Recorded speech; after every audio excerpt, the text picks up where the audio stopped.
projects from musical instruments to robotics to mask making to different types of assemblies, furniture, you name it. You've probably seen it built on these tables. Alright, so we're on the hard art side of Techshop. Somebody has a chainsaw out right now. They have a motor that somebody's working on. On this side of the shop, you'll see all types of projects that are metal, wood, plastics. This is where all the, that's why we call it the hard art side. This is by far the most powerful tool that we have in the shop. It brings in a lot of different types of members. So you have manufacturers coming in that are using this equipment. You have folks from the universities that are coming in to use this equipment. We also have folks that would never imagine that they'd have access to a $250,000 water jet that they can use after they take our class. And we have folks coming in and doing such amazing things. The story I like to tell is a bowling alley lane was cut on here and turned into tabletops for a local restaurant. Shops are based on what the community wants to see. So a lot of our members said, hey, I'd love to see blacksmithing in the space. So we actually bought a forge and we started to offer blacksmithing classes. So 2 to 4 hours is we can teach anyone and everyone any piece of equipment in the shop. So if you're interested in learning how to use a mill, you can learn this in about 3 hours, 3 to 4 hours. And right now, we are open almost all the time, from 7 days a week, from 8 a.m. to 1 a.m. So it's a lot of access time for our members. That's really important to the community too. It's that you can access Techshop just about any time, and there's always somebody here to help you out.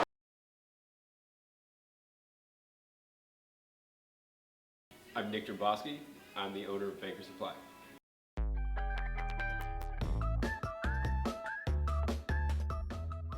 I've always been very entrepreneurial. I was the kid who took selling lemonade way too seriously. So about 4 years ago, I started another company in the bike industry called Fixed Reflective, and we design reflective apparel and bike accessories. And through running that business, I met a lot of people in the bike industry that had, really innovative, different products, but weren't being sold anywhere. They sell them online, but most stores were afraid of carrying them because it's higher risk. They don't know, with a new product if it's going to sell. So a lot of them don't bring it in.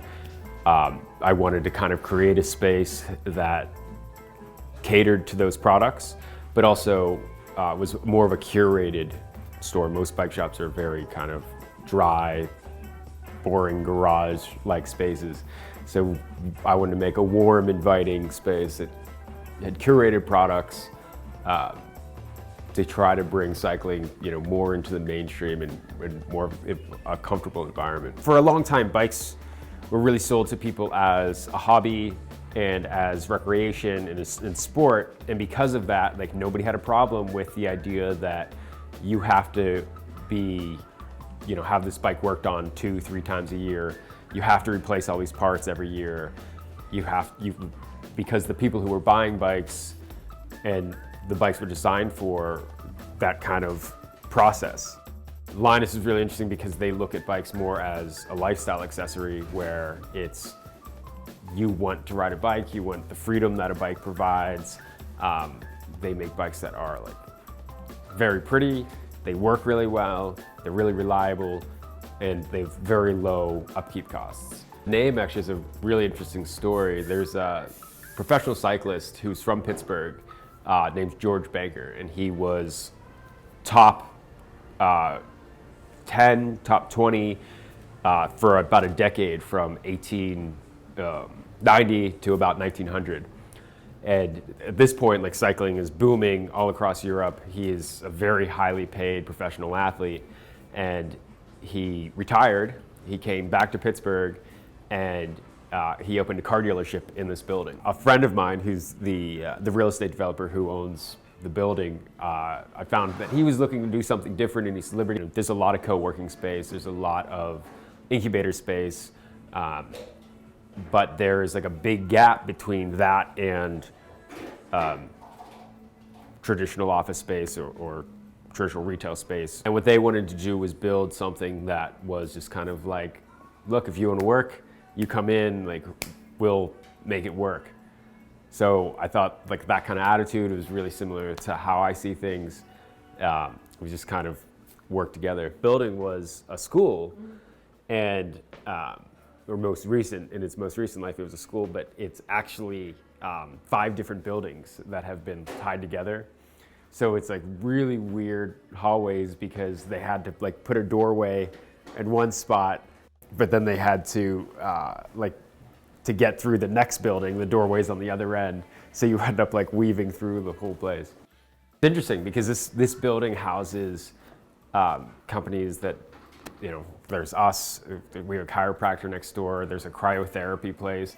It's very conducive to like pushing you to keep working because everyone around you is doing something.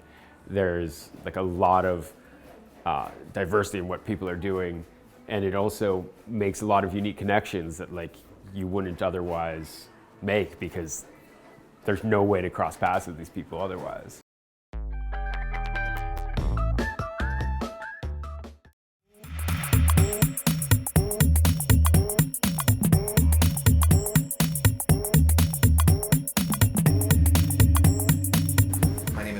I am the operations director for Alloy26, which is an initiative of Pharos Properties to open a co-working space in the former Allegheny Center Mall, which is now called Nova Place.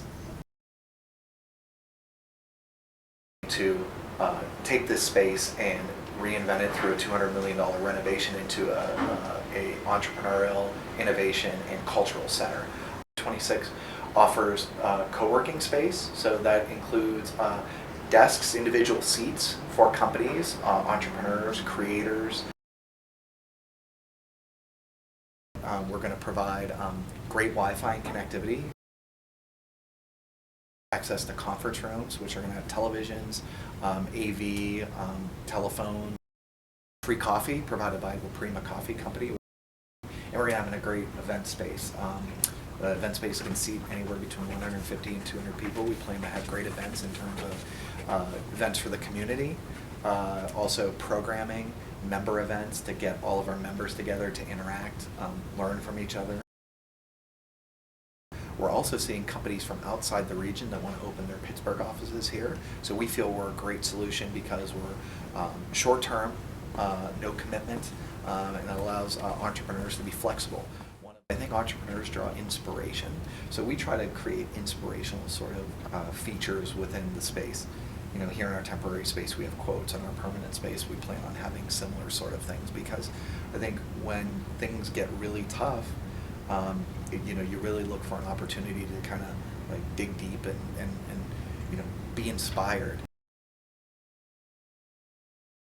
I'd say over the last 10 years, and especially even over the last 3 to 4 years, that access and the amount of resources that are available to up-and-coming entrepreneurs has significantly increased.